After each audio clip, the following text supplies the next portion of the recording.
നിലമ്പൂരിലെ UDF സ്ഥാനാർത്ഥി ഇന്നോ നാളെയോ പ്രഖ്യാപിക്കുമെന്ന് നേതാക്കൾ. KPCC ജനറൽ സെക്രട്ടറി ആര്യാടൻ ഷൗക്കത്തും DCC പ്രസിഡന്റ് VS ജോയിയുമാണ് പരിഗണനാ പട്ടികയിൽ. തെരഞ്ഞെടുപ്പ് തീയതി പ്രഖ്യാപിച്ചതോടെ സ്ഥാനാർത്ഥി പ്രഖ്യാപനത്തിന് UDF-ൽ തിരക്കിട്ട ചർച്ചകളാണ് നടക്കുന്നത്.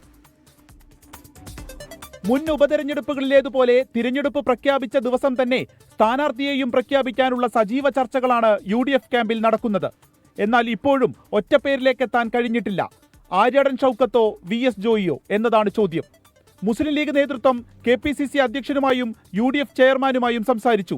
AICC ഇന്ന് രാത്രിയോ നാളെയോ ആയി സ്ഥാനാർത്ഥി പ്രഖ്യാപനം നടത്തും. തിരഞ്ഞെടുപ്പ് നമ്മൾ പ്രതീക്ഷിച്ചതിലും വൈകിപ്പോയി. കാലാവസ്ഥ പ്രതികൂലമാണ് എന്ന ഒരു പ്രയാസം മാത്രമാണ് പ്രചരണ രംഗത്ത് നമുക്ക് ഉണ്ടാവാൻ പോകുന്നത്. കാലാവസ്ഥ പ്രതികൂലമാണെങ്കിലും രാഷ്ട്രീയ കാലാവസ്ഥ അതുകൊണ്ട് കുറച്ചുകൂടി അനുകൂലമായി എന്ന വിലയിരുത്തലാണ് ഐക്യ ജനാധിപത്യ മുന്നണിയെ സംബന്ധിച്ചുള്ളത്. ചുമരെഴുത്തുകൾ പോലും സ്ഥാനാർത്ഥിയുടെ പേര് വെക്കാതെ ചുമരെഴുത്തുകൾ പോലും നിങ്ങൾക്ക് നിലമ്പൂർ പോയാൽ കാണാൻ പറ്റും.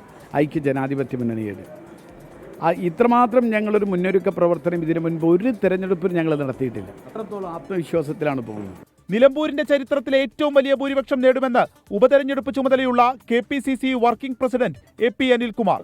ഈ തെരഞ്ഞെടുപ്പിനുള്ള ഒരുക്കങ്ങളായി കഴിഞ്ഞു. ഞങ്ങൾ നേരത്തെ പറഞ്ഞതുപോലെ തന്നെ ഈ തെരഞ്ഞെടുപ്പ് കേരളത്തിലെ LDF ഗവൺമെന്റിനെതിരെയുള്ള ശക്തമായ വിധിയെഴുത്താവും. വലിയ ഭൂരിപക്ഷത്തിന് UDF-ന്റെ സ്ഥാനാർത്ഥി വിജയിക്കും.